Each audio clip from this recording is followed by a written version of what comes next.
অবিশ্বাস্য, অভাবনীয়, অকল্পনীয়। 2 গোলে এগিয়ে থাকা ব্রাজিল জাপানের কাছে হেরে গেল 3 গোল খেয়ে। লজ্জায় মুখ লুকাতে চাইলেন ভিনিসিয়াসরা। চিন্তার ভাঁজ পড়ল আনচেলত্তির কপালে। জাপানের 3টি গোলেই যে সরাসরি অবদান রেখেছে ব্রাজিলের ডিফেন্স। এমন যাচ্ছে তাই ডিফেন্স নিয়ে 2026 বিশ্বকাপ জয়ের স্বপ্ন কি পূরণ হবে সেলেসাওদের?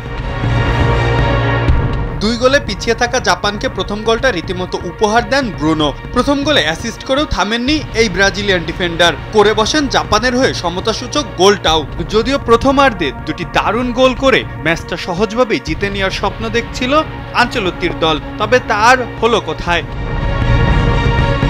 সমতায় ফেরা জাপানকে আর টেনে ধরেও থামাতে পারেনি ব্রাজিল। 71 মিনিটেই হেডে জয়সূচক গোলটি করে বসে এশিয়ার দলটি।